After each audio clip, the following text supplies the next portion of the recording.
L'Enfant Lune appartient à la série Démarrer Vaillant, Démarrer Vaillant en créole, qui veut dire libérer le guerrier qu'on a en soi, en fait. Et l'Enfant Lune, il naît, donc on voit la lune au-dessus, il fait partie d'un tout, du grand tout, pour ça qu'il prend tout l'espace de la toile et qu'il est aussi lumineux. Mais en même temps, ça parle de la petite graine juste en bas qu'on voit germer, qu'on ne doit pas oublier. C'est la petite graine qu'on plante, mais c'est aussi celle qu'on laisse et qui peut être, ou comme on dit, de la mauvaise herbe ou une bonne chose. Voilà, donc c'est la petite graine à surveiller. Cette toile aussi fait partie de Démarrer Vaillant, la même série, datée de 2021. Elle s'intitule Épée de Saint-Georges. L'épée de Saint-Georges, c'est l'autre nom de la feuille qu'on appelle langue de belle-mère, que je ne trouvais pas très jolie. Je préfère à ce nom-là plutôt Épée de Saint-Georges, qui rend aussi hommage à notre musicien, Chevalier de Saint-Georges.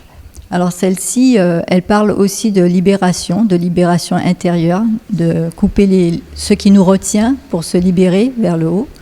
Voilà, donc on voit toutes ces petites cicatrices en doré, ces pansements, ça fait appel aussi à la philosophie japonaise, le kitsuji, qui consiste à recoller les morceaux de peau cassée, on va dire, avec de la colle et de la poudre d'or, et faire autre chose de ce qu'on a, quoi. Le deuxième Enfant Lune, donc là c'est naissance de l'Enfant Lune, donc on voit des ailes qui commencent à pousser, il est dans les nuages, il est dans le tout pareil, on voit les nuages au-dessus, au-dessous, ça signifie qu'il fait partie du tout. Donc il y a deux Enfants Lune dans cette série, parce que je trouvais ça beau et important, l'idée de cette renaissance et de se libérer en même temps. La série Les Portes sur l'Ailleurs a été réalisée en 2020 à 4 mains avec ma fille Cad, qui est aussi artiste plasticienne. Et nous avons réfléchi au moment où on nous demandait de se distancier les uns des autres, de s'éloigner.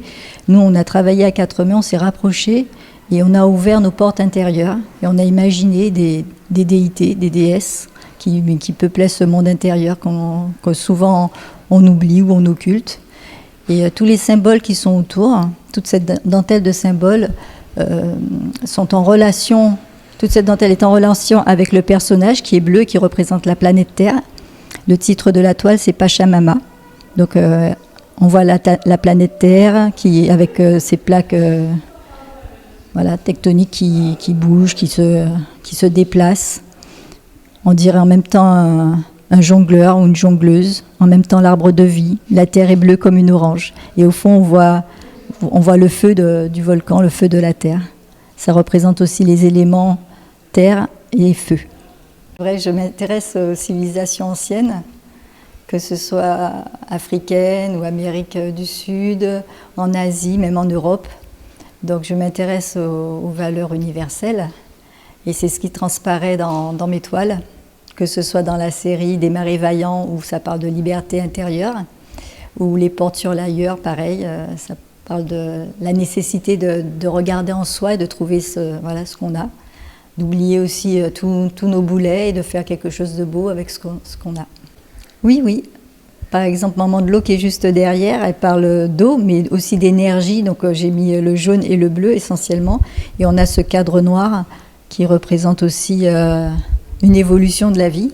Et c'est de plus haut niveau, je crois que c'est noir dans certaines philosophies, dans certaines civilisations. Tout à fait. J'écris d'abord beaucoup avant de peindre. J'écris pendant, j'écris après.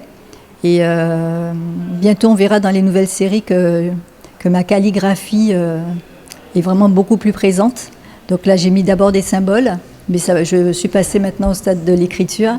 Et ma prochaine expo, vous verrez, il y aura cette écriture. Je vais m'avancer là-dessus. Oui, c'est normal, je suis doublement africaine. Par mes origines guadeloupéennes, je suis africaine et je suis aussi berbère par mon père qui est algérien.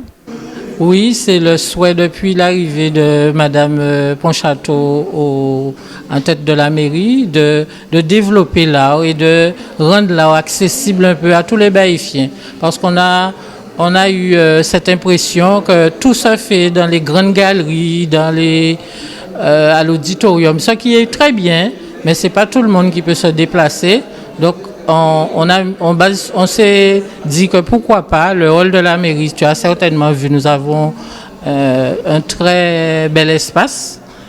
Et ça se prête bien avec les murs que nous avons. Depuis quand je suis arrivé, j'ai installé des cimaises de façon à ce que, quelle que soit la grandeur des œuvres, des tableaux, qu'on puisse exposer des choses.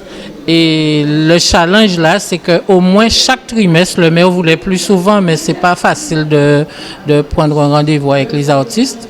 Donc j'espère que chaque trimestre, on pourra mettre en avant un artiste de Guadeloupe et faire en sorte que les Baïfiens puissent découvrir autre chose que ce qu'on propose un peu partout.